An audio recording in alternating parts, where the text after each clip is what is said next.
지금 베이징 동계올림픽이 계속되고 있습니다. 이번 동계올림픽 때 우리나라가 편파 판정에 의해서 참 많은 손해를 보았습니다. 우리나라뿐만 아니라 헝가리나 미국 다른 팀들도 이 편파 판정에 의해서 금메달을 잃어버리는 그런 또 아픔도 겪고 있습니다. 이번 동계올림픽을 보면서 저는 특히 한 종목을 보면서 감탄했어요. 그 종목이 뭔가 하면은 피겨 스케이팅 중에서 아이스 댄스라는 종목이 있습니다. 그 종목을 보면서 그것은 스포츠라고 보다는 오히려 예술이 아니냐 할 정도로 감탄을 했어요. 남자, 여자가 한 팀을 이루어서 얼음 위에서 댄스를 추는 거죠. 그걸 보면서 이것은 스포츠의 경지를 넘어가서 예술이다 라고 감탄할 정도로 정말 감격스러운 가운데 그 종목을 구경한 적이 있습니다. 그런데 이런 아이스 댄스 팀들 중에서 메달을 꺼내 진입한 선수들 보게 되어지니까 어떤 분들이 계시는가 하면 몇 년 동안 부상으로 고생하다가 올림픽에 되어서 겨우 출전하였고 메달을 따는 그런 팀이 있다는 겁니다. 그분들은 부상을 겪었어요. 그러나 그 부상 이후로 열심히 노력하여서 올림픽에 출전하였고 이 값진 메달들을 수확할 수가 있었습니다. 그만큼 이 올림픽 메달은 값진 겁니다. 메달 따기 위해서 그들은 부상도 극복해야 됐고 많은 노력을 해야 했습니다. 어떤 분야든지 성공하기 위해서는 공짜로 되는 것은 결코 없습니다. 성공한 사람들을 보게 되어지면 모두가 다 그 성공을 하기 위해서 엄청난 노력들을 하는 걸 봅니다. 사업이라든지 스포츠라든지 예술이라든지 특히 학생들 공부도 성공하기 위해서 정말 많은 노력들을 합니다. 그것뿐만 아니라 그 성공하기까지 때로는 실패와 때로는 아픔과 때로는 고통도 겪습니다. 그 정상에 오른 사람들이 그냥 순적하게 정상에 오른 사람이 아무도 없습니다. 그 정상에 오르기 위해서는 많은 노력도 함께 때로는 실패와 좌절도 함께 겪는 것을 보게 되어집니다. 믿음의 세계에도 마찬가지입니다. 믿음의 꼭대기, 믿음의 정상에 오르는 과정은 결코 쉽지 않고 만만치도 않습니다. 때로는 영적인 침체도 겪어야 됩니다. 때로는 낙심과 절망도 우리들에게 찾아옵니다. 그러나 그것을 이겨내고 극복할 사람들만이 정상에 설 수 있듯이 믿음도 우리에 찾아오는 영적 침체와 때로는 절망과 낙심도 이겨내야 믿음의 정상에 설 수가 있는 것입니다. 오늘 믿음의 정상에 산 사람인 아브라함에 대해서 함께 살펴보기를 원합니다. 아브라함을 보면서 우리는 무엇을 발견합니까? 하나님께서는 믿음의 수준에 따라서 우리를 시험의 단계를 둔다는 것을 볼 수가 있어요. 우리 17절 말씀 보시면은 아브라함은 시험 받을 때에 믿음으로 이삭을 드렸으니 라고 말합니다. 하나님께서는 아브라함을 시험하셨어요. 그 시험이 뭡니까? 창세기 12장 1절 2절 말씀 가보시면 그 일 후에 아브라함을 하나님이 시험하시되 아브라함아 하나님 부르세요. 그래서 아브라함이 예 제가 여기 있습니다. 하나님이 아브라함 말합니다. 아브라함아 내 아들 내 사랑하는 독자 이삭을 모리아 땅으로 가서 내가 지시하는 한 산 거기에서 번제로 드리라. 이렇게 하나님께서 말씀해요. 내 사랑하는 내 독자 이삭을 번제로 드리라. 무엇으로 드리라고요? 번제로 드리라. 번제라는 것은요, 짐승을 하나님께 불태워 드리기 전에 짐승의 배를 갈라서 그 안에 있는 모든 장기를 다 빼내고 그 짐승을 통째로 하나님께 불태워서 올려드리는 거예요. 그게 번제예요. 하나님이 지금 짐승을 드리라고 한 것이 아니라 아브라함에게 내 아들, 내 사랑하는 독자 이삭. 이삭을 말하는데 몇 번씩이나 강조하죠. 내 아들이라 말하고, 내 사랑하는 말하고, 내 독자, 그리고 이삭이라 말하고. 그 이삭을 하나님이 번제로 드리라 라는 말씀합니다. 근데 그것이 무엇이었다고요? 하나님이 아브라함을 시험하시려. 하나님이 아브라함을 시험하셨어요. 자, 그렇다면 하나님이 아브라함을 왜 시험했을까요? 하나님 심심해서일까요? 그게 아니죠, 여러분. 하나님께서 아브라함을 시험한 것은 아브라함을 죄로 인하여 넘어뜨리게 함이 아니라 아브라함을 하여금 자신의 믿음이 어느 정도에 왔는지를 확인하기 위해서 시험케 한 거예요. 야고보서 1장 13절 말씀 가보시면 사람이 시험받을 때에 하나님께 시험받는다 하지 말지니 하나님은 악에게 시험받지 아니하시며 친히 아무도 시험하지 아니하시니라. 이 시험은 어떤 시험인가 하면은 유혹하는 거예요. 유혹. 우리를 유혹해서 죄로 말미암아 넘어지게 하는 그런 시험은 하나님이 하지 않는다는 거예요. 그럼 하나님께서 하는 시험이 있어요. 그 시험이 뭔가 하면은 우리의 믿음이 어디에 왔는지를 점검하는 시험이에요. 우리 학교 다니면서 시험을 치죠? 그 시험을 통해서 우리는 뭡니까? 내 점수를 확인하는 통해서 내가 이 정도의 실력을 가지고 있구나 라는 것을 알게 되는 거예요. 하나님이 그렇게 시험하셨어요. 그런데 언제 시험했을까요? 창세기 22장 1절 말씀 보시면 그 일 후에 하나님이 아브라함을 시험하시려고 라고 이야기해요. 그 일 후에. 이 그 일 후에라는 것은 앞에 있는 창세기 21장 사건, 다시 말하면 아브라함이 여종 하갈과 그의 아들 이스마엘을 쫓아내는 그 사건 이후에라고도 일할 수 있지만 그 일 후에라는 것은 아브라함이 가나안 땅에 들어온 모든 사건이 지난 후에라고도 말할 수가 있습니다. 가깝기는 하갈과 이스마엘을 쫓아낸 후에, 멀리는 가나안 땅에 들어온 모든 사건들이 발생한 후에 하나님이 아브라함을 시험하셨어요. 학교에서 시험을 치는데요. 초등부 아이들은 초등부에 맞게 시험을 내죠. 중학교는 중학교에 맞게, 고등학교는 고등학교에 맞게 내는 거죠. 그런데 유치원생이나 초등학교한테 시험을 내는데 저 대학교에 다니는 형 누나들의 시험지를 가지고 너 풀어보아라 이렇게 하지 않아요. 사람도 그 학력 수준에 맞는 시험을 치게 하시는데 하나님도 마찬가지입니다. 하나님도 아브라함에게 그 일 후에 시험하시는데 이 시험은 아브라함에게 맞는 시험이었어요. 이 그 일 후에는 멀리는 가나안 땅에 들어간 모든 이유죠. 하나님께서 갈대아 우르에서 아브라함을 부르셨어요. 아브라함은 순종하여서 갈대아 우르를 떠나죠. 떠났는데 어디에 도착했습니까? 하란에 도착해요. 갈대아 우르와 너무나 비슷한 그 땅에 도착하여서 오랫동안 있었는데 하나님이 또다시 그 하란에 있는 아브라함에게 내가 너에게 지시할 땅으로 가라 라고 명령하죠. 그래서 아브라함이 가나안 땅에 들어갑니다. 가나안 땅에 들어갔는데 점점 밑으로 가는데 마치 그 땅에 기근이 찾아왔어요. 어디를 피해요? 애굽 땅, 이집트 땅으로 피합니다. 이집트 땅에 들어가가지고 예쁜 사라 자신의 아내를 누이라고 속여요. 바로에게 혼나고 난 후에 은금을 가지고 다시 가나안 땅에 올라오지요. 그 가나안 땅에 올라왔는데 이제는 조카 롯과 이별하게 되어집니다. 둘이 재산이 많다 보니까 함께 살 수가 없었어요. 그래서 아브라함이 조카에게 말합니다. 롯아, 네가 먼저 땅을 정하라. 그러면 내가 다른 땅으로 가겠다. 네가 우하면 나는 자하고 네가 자하면 나는 우하겠다 하면서 롯에게 먼저 선택권을 줍니다. 롯이 땅을 쳐다보면서 요단 들판을 보니까 여호와의 동산 같아서 그 땅으로 가겠습니다 하면서 좋은 땅으로 떠납니다. 그리고 아브라함은 그 땅 홀로 남았어요. 그런데 시간은 지난 후에 소돔 왕이 연합군을 이끌고 찾아와 있는 그 땅에 다른 연합군들이 공격해와서 소돔 왕과 모든 재산들을 뺏어가요. 그때 바로 롯도 잡혀갑니다. 그 소식을 아브라함이 들어요.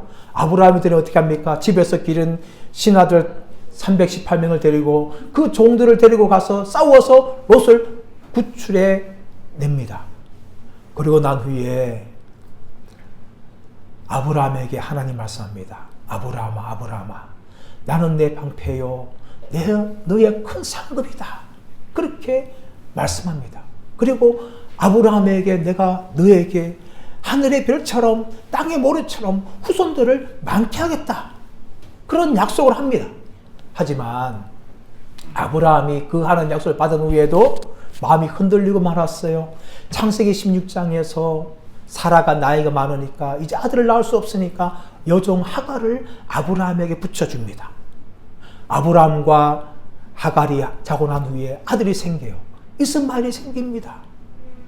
이것은 하나님 말씀에 대한 불순종이었어요. 하나님이 분명히 사라를 통하여서 하늘의 별처럼 땅의 모래처럼 그렇게 후손을 많게 하겠다는데 아브라함은 그만 인간적인 방법을 사용하고 말았어요. 하나님이 오랫동안 침묵을 합니다. 그리고 창세기 17장에서 하나님이 아브라함 나타나서 그 침묵을 깨시고 아브라함에게 명령해요. 아브라함아, 아브라함아, 너는 너와 모든 시간 모든 남자들에게 할례를 행하라 하면서 할례를 명령하면서 다시금 언약을 체결을 합니다. 그 사건이 있고 난 후에 18장, 19장에서 소돔과 고모라를 하나님이 불과 유황으로 심판합니다. 그 심판 사건이 끝난 후에 다시 아브라함은 그랄 땅으로 갑니다. 그랄 땅에 아비멜렉이라는 왕이 있었는데 애굽 왕처럼 사라가 예쁜 걸 보고 사라를 아내 삼기를 원해요. 또 그때에 아브라함은 자신의 목숨을 살리기 위해서 사라를 향하여 누이라 하면서 아비멜렉 왕에게 사라를 줍니다. 하나님께서 꿈에게 나타나가지고 아비멜렉을 책망하신 후에 아비멜렉은 아브라함을 혼내고 다시금 내보냅니다. 그러고 난 후에 21장에서 어떤 사건이 있는가 하면 아브라함이 하갈과 이스마엘을 쫓아내는 사건이 있습니다.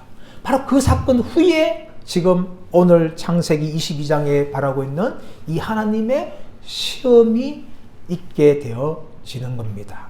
이처럼 하나님께서는 가나안 땅에 들어오자마자 또 바로 이삭을 낳자마자 그렇게 말씀하신 것이 아니라 이삭이 장성한 후에 오랜 세월이 지난 후에 내 사랑하는 독자 이삭을 번제로 드리라.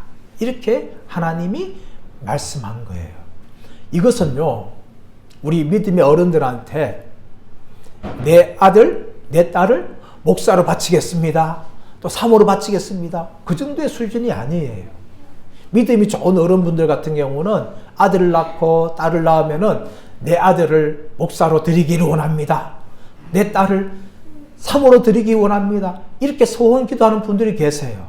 그럼 믿음이 좋은 분들이죠. 근데 어떤 분들은 믿음이 없어가지고 혹시나 자신의 아들을 목사로 바치랄까 싶어가지고 겁이 나가지고 아예 그냥 숨어 부르는 분 계세요.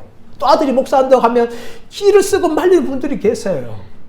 하나님께서 지금 명령하시는 것은 겨우 목사로 바치라, 사모로 바치라, 그 정도가 아니에요. 이것은 굉장히 심각한 명령입니다. 어떤 명령이에요? 번제로 드리라. 너무나 무시무시한 명령이었습니다. 그러나 이 명령은 뭡니까? 아브라함이 그 시험을 감당할 수준이 되었기 때문에 하신 것이에요. 고린도전서 10장 14절 말씀 보시면 사람이 감당치 못할 시험당함을 하나님이 허락지 아니하시고 오직 하나님은 미쁘사 우리가 시험당할 즈음에 피할 길을 열어주신다라고 말씀하는 거예요. 우리가 감당할 시험을 하나님이 허락지 않은 거예요. 우리가 감당할 수 있는 것이기 때문에 우리에게 시험이 찾아오는 거예요. 여러분, 그때 우리는 어떻게 됩니까? 그 시험을 잘 치러야 돼요. 그 시험을 피해서 도망가거나 하지 말고 그 시험 앞에서 당당하게 서야 되고 믿음으로 나아가야 되는 것입니다. 어떤 시험이 찾아오든지 간에 그것은 내가 감당할 수 있는 믿음의 수준의 단계에 왔기 때문에 하나님께서 허락하신 것이라는 것을 우리가 분명히 알고 그 시험에서 승리하시는 저와 여러분 되시기를 간절히 바랍니다. 두 번째로 본문은 무엇을 말하고 있는가 하면 바로 믿음으로 하나님의 말씀에 순종해야 한다는 것을 우리에게 말씀합니다. 여러분, 순종은 어떻게 해야 됩니까? 믿음으로 해야 되는 거예요. 억지로 하는 것이 아니라 믿음으로 순종하는 것을 하나님이 기뻐하실 줄 믿습니다. 창세기 16장에서 아브라함과 하갈과 동참해가지고 이스마엘을 낳았어요. 그리고 거의 13년이 흘러갑니다. 흘러가는데 이스마엘이 성장하죠. 그리고 아브라함이 100세가 되었을 때에 이삭을 낳습니다. 그리고 세월이 지난 후에 이삭도 조금 더 자라죠. 그리고 이스마엘은 이제 청년이 돼 갑니다. 그때 어떤 사건이 발생하는가 하면 이 형인 이스마엘이 동생인 아주 어린 애를 조롱하고 놀리는 거예요. 그것을 누가 보는가 하면 이삭의 엄마인 사라가 보는 거예요. 종의 아들인 이스마엘이 주인의 아들인 이삭을 놀리고 희롱하니까 이 주인이었던 사라가 화가 나는 거예요. 그래서 아브라함 따지러 가는 거예요. 여보. 저 종의 자식인 이스마엘이 내 아들 이삭을 놀리고 있다고. 당장 내보내라고 막 화를 내는 거예요. 아브라함 편에서는 종의 아들인 이스마엘도 자기 자식이고, 그리고 사라의 아들인 이삭도 자기 자식인 거예요. 어떻게 자식을 내보내겠어요? 그런데 이 사라가 너무나 분내고 그러니까 어떻게 하나 마음도 심초사했어요. 그때 하나님이 아브라함에게 나타나셨습니다. 아브라함아, 너는 지금 사라의 말대로 하갈과 이스마엘을 내보내라. 내가 그들도 큰 민족을 이루게 하겠다. 내가 그들도 축복하겠다. 그러나 이삭에게 난 자라야 내 씨를 할 것이다 하면서 이삭만을 아브라함의 아들로 하나님이 인정해 주셨어요. 18절 말씀 마찬가지죠. 내 후손이 뭡니까? 내 후손이 이삭으로 말미암는다 라고 말씀하고 있는 거예요.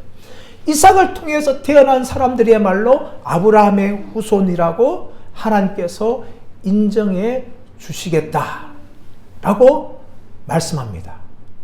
그리고 하나님께서 이삭을 번제로 드리라 이렇게 말하는 거예요.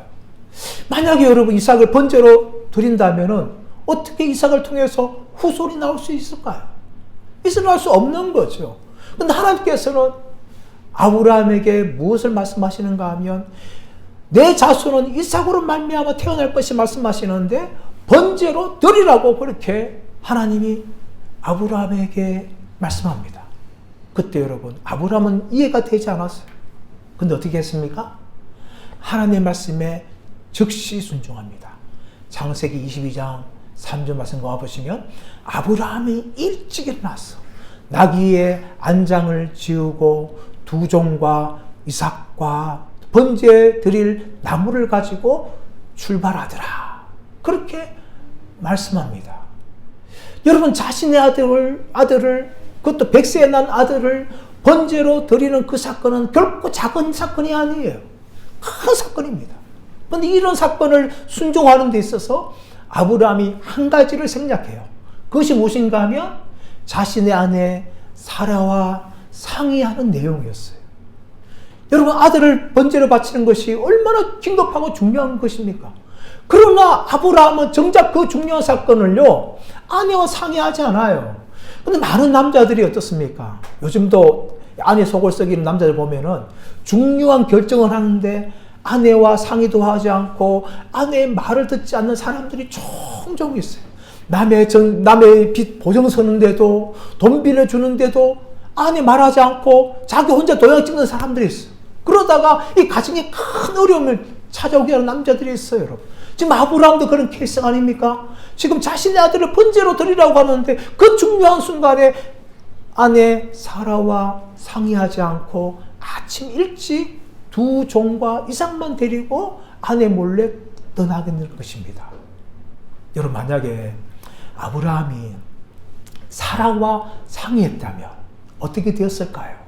상상해 보면은 적어도 사라가 점잖게 말했다면 이렇게 말할 수 있어요. 여보. 아마 당신이 나이가 많이 들어가지고 이 하나님의 말씀을 잘 못 들을 수도 있어요. 잘못 들을 수 있어요. 그렇기 때문에 한 3일 금식해보고 다시 하나님께 물어보세요. 이렇게 말할 수가 있어요. 근데 사라가 좀 거친 사람이었다면 아니 이 정신 나간 영감탱이야. 어디 지금 아들을 번제로 드린다 마냐 하면서 막 싸우고 말렸을 거예요. 두 가지 중에 하나가 아니겠습니까? 그래서 아브라함이 이 중요한 것을 두고 하나님에 순종하는데 사라와 결코 상의하지 않았다는 거예요. 그리고 3일을 걸어갑니다. 그리고 모리아 땅에 도착해요. 멀리 보니까 산이 보여요. 하나님이 지시한 산이 보여요. 그때 아브라함은 어떻게 했습니까? 두 종을 그리고 나귀를 놔두는 거예요. 두 종에게 말합니다. 나귀를 여기 머물게 할 테니까 이것을 지키고 너희는 기다리고 있어라. 내가 아들과 함께 저 산에 가서 하나님께 예배하고 돌아오겠다 하면서 이 두 종을 그냥 모리아 땅에 머물고 이삭만 데리고 올라가는 거예요. 만약에 여러분 이 두 종과 함께 이삭과 함께 산에 올라가서 이삭을 번제로 드리려고 묻고 칼을 들었다면 어떻게 되었을까요? 두 종이 말렸을 거예요. 주인님 왜 그러십니까? 하면서 아브라함이 이삭을 번제로 드리지 못하도록 방해했을 겁니다. 그래서 아브라함은 자신을 방해할 수 있는 두 종도 모리아 땅에 내버려두고 이삭과 함께 번제했을 나무와 함께 모리아 산에 올라갔던 것입니다. 아브라함은 하나님의 말씀에 믿음으로 순종하였어요. 그리고 이삭과 함께 올라갔습니다. 그리고 그것에서 번제로 하나님께 이삭을 드리려고 하였습니다. 사랑하는 여러분, 어쩌면 우리에게는 이 아브라함과 똑같은 시험은 없을 수가 있습니다. 네 아들 번제로 드려라. 하나님 그렇게 말하지 않아요. 그러나 하나님께서는 우리 각자에게 또 내 믿음의 상황에 맞는 그런 명령을 하십니다. 그럴 때에 여러분 적극적으로 순종하시길 바랍니다. 아브라함처럼 믿음으로 순종하시길 바랍니다. 바로 그 순종이 하나님을 기쁘시게 하길 믿습니다. 그리고 그 순종을 통하여서 하나님이 우리의 믿음을 인정할 줄 믿습니다. 사랑하는 여러분, 우리에게 찾아오는 시험의 순간에 저와 여러분 모두가 다 아브라함처럼 믿음으로 순종하는 사람들 되시기를 간절히 축복합니다. 세 번째로 본문은 무엇을 말하고 있는가 하면 우리가 순종할 때에 더 큰 믿음의 세계로 우리는 들어가는 것을 우리에게 말씀하고 있습니다. 19절 말씀 볼까요? 그가 하나님이 능히 이삭을 죽은 자 가운데서 다시 살리실 줄로 생각한지라. 아브라함이 이삭을 번제로 드릴 때에 하나님이 이삭을 다시 살리실 줄을 생각했다는 거예요. 이 생각이라는 단어가 헬라 단어로 로기사메노스라는 단어예요. 로기사메노스. 이것은 단호하고 그리고 신중하고 그리고 분명한 결단과 확고한 생각을 말하는 겁니다. 아브라함 그냥 생각한 것이 아니에요. 하나님이 내가 이삭을 죽인다 할지라도 이삭을 다시 살리실 것이라고 분명하게 결단하면서 확고하게 그렇게 믿었다는 거예요. 그것이 생각했다는 이 의미입니다. 이것은 무슨 말입니까? 하나님께서는 죽었던 이삭도 능하게 다시 살릴 수 있는 분이라는 것을 아브라함은 확신하면서 이삭을 데리고 올라갔습니다. 여러분, 이삭을 드릴 때에 아브라함에게는 하나님 말씀에 순종하는 믿음이 있었습니다. 그 처음 순종할 때에 아브라함은 3일 길을 걸어갔어요. 여러분, 3일 길을 걸어간다면서 그 시간은 굉장히 깁니다. 여러분, 사람의 마음이 어떻습니까? 사람의 마음은요, 지금 결심해도 1시간 후면 달라질 수 있어요. 조변석계라는 말도 있습니다. 아침에 마음 먹었던 것이 저녁하면 또 달라지는 게 사람의 마음이에요. 하루에도 몇 번씩이나 변화되어집니다. 누구를 미워했다가 누구를 사랑했다가 누구를 또 싫어했다가 누구를 좋아했다가 우리 친구들 사이 그렇지 않아요? 하루에도 몇 번이나 사람 마음이 바뀌는 겁니다. 이 3일이라는 시간은 굉장히 긴 시간이에요.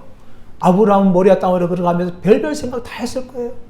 혹시 내가 잘못 들은 게 아닐까?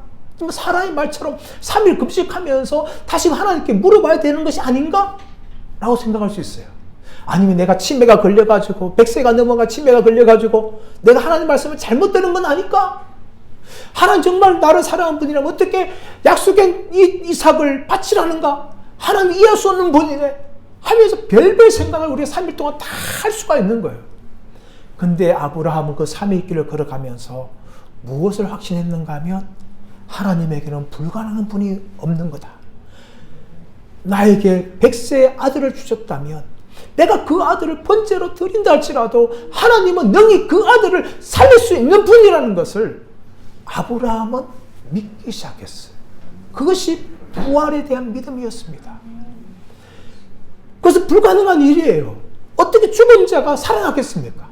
그러나 자신의 죽었던 100세의 몸에 생명이 허락하셨던 그 하나님, 불가능을 기적으로 바꾸시는 그 하나님께서 나의 죽었던 아들도 충분히 살리실 것이라, 그런 믿음이 그 안에서 생겨난 겁니다. 그러므로 아브라함은 이삭과 함께 모리아 산에 올라갔고 하나님 말씀에 순종하여서 이삭을 번제로 드릴 수가 있었던 것이었습니다. 이삭을 묶어놓고 칼을 들고 칼을 내찢었어요. 그때 하나님이 아브라함아 아브라함아 하면서 아브라함을 말리죠. 내가 이제야 네가 나를 경외하는 줄을 알았노라. 하나님 모르는 것이 아니었어요. 그래서 아브라함 믿음을 인정해 주는 겁니다. 아브라함은 자신의 믿음이 정말 하나님을 경외한 사람이라는 것을 아브라함 스스로 알게끔 하나님이 인정하는 선언을 해 주신 것입니다. 아브라함이 칼을 든 순간요, 이미 이삭을 죽인 거예요. 아브라함 마음속에 이미 이삭을 죽이려고 칼을 들고 내드렸어요. 그러나 하나님께서는 이삭을 죽이지 않고 사는 상태로 아브라함의 품에 다시 돌려주신 것이죠. 만약에 아브라함이 칼을 들었을 때 하나님 막지 않고 이삭을 죽였다 하더라도 하나님은 아브라함 믿음을 받으시고 그 믿음대로 다시금 살리셔서 아브라함에게 이삭을 돌려줄 수 있는 분인 줄 우리가 믿습니다. 그러나 하나님께서는 이삭을 죽이지 않고 다시금 살아있는 대로 아브라함의 품에 돌려주신 것이에요. 아브라함은 순종하는 순간 어떤 믿음이 생겼습니까? 부활에 대한 믿음이 생겼습니다. 그리고 더 나아가서 순종하는 순간 더 큰 또 다른 믿음의 세계가 열립니다. 아브라함과 이삭이 모리아산 올라갑니다. 그때 이삭이 아브라함이 묻습니다. 아버지, 아버지요, 왜 그러냐 내 아들아. 번제에 쓸 나무와 칼은 있는데 어린 양은 어디 있습니까? 그때 아브라함 말하죠. 내 아들아, 걱정하지 마라. 하나님이 자기를 위하여 번제에 쓸 양을 친히 준비하시리라. 그 말을 하고 이삭과 함께 올라가고 이삭을 번제 올려놓고 칼을 들어 죽이려고 하였죠. 하나님 천사를 통해서 말리신 후에 아브라함이 눈을 돌려보니까 수풀에 걸린 양을 발견합니다. 그 양을 이삭을 대신하여서 번제로 올려드린 후에 아브라함이 무엇을 고백합니까? 여호와 이레, 여호와의 산에서 준비되리라. 여호와의 산에서 준비되리라. 아브라함은 이삭을 죽이려고 했지만 양을 죽이면서 무엇을 보는가 하면 여호와 이레를 보았어요. 여호와의 산에서 준비하시리라. 이것은 미래형이죠. 무엇을 준비한다는 거예요? 여호와 산에서 하나님이 우리 인간의 모든 죄를 위하여서 어린 양 대신 독생자 예수 그리스도를 준비하심으로 십자가에 죽게 하시는 것을 아브라함이 보았다는 거예요. 그래서 예수님께서 요한복음 8장 56절에서 너희 조상 아브라함은 나의 때를 볼 것을 즐거워하다가 보고 기뻐하였다라고 말하는 것입니다.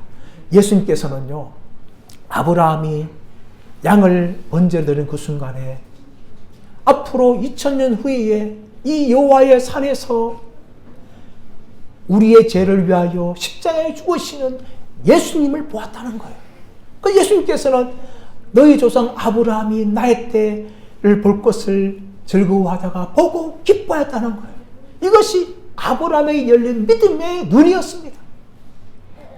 이것은 무엇입니까? 여호와 일의 믿음이에요. 단지 하나님께서 우리의 쓸 것을 채워주신다 하는 그런 믿음이 아니라 아브라함이 가진 여호와의 일의 믿음은 여호와의 산, 그 여호와의 산은 바로 예루살렘입니다. 그 예루살렘에 예수님께서 십자가에 죽으시는 것을 하나님께서 열어주심을 통하여 여호와 이레라고 고백할 수가 있게 된 것입니다. 이 모든 것은요, 아브라함이 순종했기 때문이에요. 아브라함이 순종했기 때문에 내가 이삭을 죽인다 할지라도 하나님께서 다시 살릴 것을 믿게 되었고, 이삭을 죽이려고 했지만 하나님께서 양을 드리게 함을 통하여서 그 양을 죽일 때에 여호와 이레를 고백했어요. 우리의 죄를 위하여서 어린 양이신 예수님께서 십자가에서 우리를 위하여 물과 피를 다 흘리심을 통하여 우리의 죄가 용서받는 그 여호와 이레를 아브라함은 예수님 오시기 전 2000년 전에 미리 그 산에서 보았다는 것입니다. 그 산은 모리아 산이며 지금 바로 예루살렘입니다.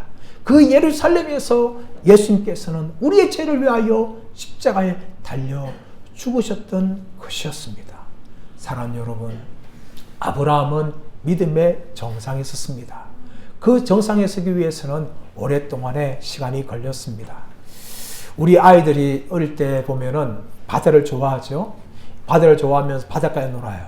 이 갓난아기나 어린아이 때는 바닷가에 가면 엄마 옆에 항상 붙어 있어요. 붙어 있다가 점점 커져. 초등부가 되면 엄마를 좀 멀리 떠나고 튜브를 타고 바다로 갑니다. 그러다가 청년이 되어지면 더 멀리 바다로 들어가지요. 아예 더 어른 되면요, 이제 부모님과 함께 안 다니고 자기들끼리만 놀러 다니죠. 믿음의 세계도 마찬가지입니다. 처음 믿을 때는 가까이 있어요. 그러나 믿음이 점점 깊어지면 더 깊은 바다로 헤엄치며 믿음의 바다에서 살게 되는 것입니다. 아브라함도 그랬어요. 처음 믿음은 보잘것 없었지만 시간이 점점 가고 이제는 자기 아들 독자 이삭마저도 하나님께 번제로 드릴 수 있는 믿음의 정상까지가 그런 도착할 수 있었던 것이었습니다. 사랑하는 여러분, 우리의 믿음도 점점 자라기를 원합니다. 얕은 물가에서 헤엄치는 것이 아니라 깊은 바다에서 마음껏 헤엄칠 수 있는 믿음의 세계로 들어가야 돼요. 이제는 처음 믿을 때는 믿음이 작지요. 근데 그 믿음이 작으면 만족하는 것이 아니라 더 깊은 믿음의 바다가에서 들어가야 되는 거죠. 아브라함은 하나님 말씀의 순종함을 통하여서 부활의 믿음을 갖게 되었고 또 여호와 이레의 믿음을 갖게 되었습니다. 우리는 이미 예수님께서 우리를 위해 십자가에 죽으시고 우리를 위해서 부활하신 것을 우리 2000년 전에 성경을 통하여 다 알고 있습니다. 그것을 믿고 있어요. 그러나 이제 믿음의 초보에만 있는 것이 아니라 그 예수님의 죽으심과 예수님의 부활에 대한 더 깊은 믿음 세계로 우리는 더 나가기를 원합니다. 그리하여서 아브라함처럼 믿음의 정상에 서기를 원합니다. 아래만 머무는 것이 아니라 높은 산에 올라가는 등산가처럼 믿음의 세계에서 믿음의 높은 산에 우리 함께 다 올라가시는 저와 여러분들 되시기를 예수님의 이름으로 축원합니다.